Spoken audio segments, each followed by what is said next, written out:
Bonsoir. Ce soir, c'est Mamie qui raconte l'histoire de la partie de cache-cache.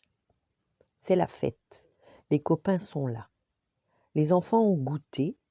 Zach a de la crème sur le bout du nez et Mia a les joues de la couleur des baies de la tarte de maman. Pour une fois qu'ils sont nombreux, ils décident de jouer à cache-cache. Dans la maison ou au jardin, les cachettes ne manquent pas.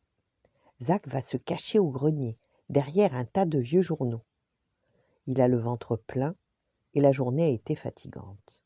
Il commence à avoir sommeil. Ses yeux se ferment peu à peu et il s'endort dans son abri. Mia, qui ne s'était pas très bien cachée, est tout de suite découverte. L'un après l'autre, les enfants sortent de leur cachette. Tous, sauf Zach. « Ça va, Zach, tu as gagné, tu peux sortir !» crie Noah. Comme Zach ne répond pas, Noah se fâche. « Puisque c'est comme ça, moi je joue plus !» Croyant que Zach fait exprès de ne pas se montrer, les enfants ne s'occupent plus de lui.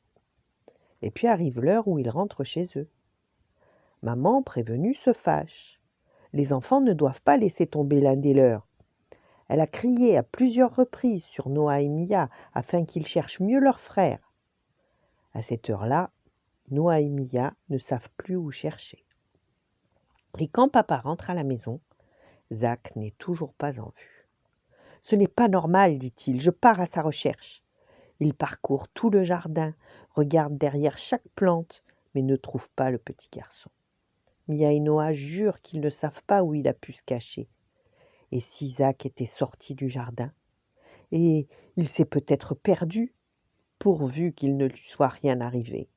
Les voisins non plus n'ont pas vu Zach depuis la fin de l'après-midi. Tout le monde parcourt le quartier, de long en large, à la recherche du petit garçon. Et puis, Zach ouvre les yeux. Et il voit qu'il n'est pas dans son lit. Mais alors, où je suis? Pourquoi s'est-il endormi dans un endroit qu'il ne connaît pas? La mémoire lui revient petit à petit.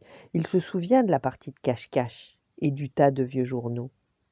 Il se lève, sort de sa cachette et voit des lumières. C'est déjà le soir et la maison est toute éclairée. Ce doit être même l'heure du dîner, se dit-il. Alors il traverse le grenier en courant, descend l'escalier pentu et arrive essoufflé à la cuisine. « Qu'est-ce qu'on mange ?» demande-t-il directement. « Mais où étais-tu passé ?» crie maman qui a eu si peur pour lui. Alors Zach raconte son aventure, comment il s'est endormi, bien au chaud, dans les vieux journaux. Il n'a rien entendu des recherches entreprises pour le retrouver. Il est vraiment désolé d'avoir fait peur à sa maman. « Zach est introuvable !» crie papa en rentrant brusquement. « Il faut appeler la police !»« Il est là, ne t'inquiète plus, je vais t'expliquer. » Bien qu'il se soit énervé contre lui, Noah et Mia eux aussi sont bien contents d'avoir retrouvé Zach. Voilà. Bonne nuit, faites de beaux rêves et à demain.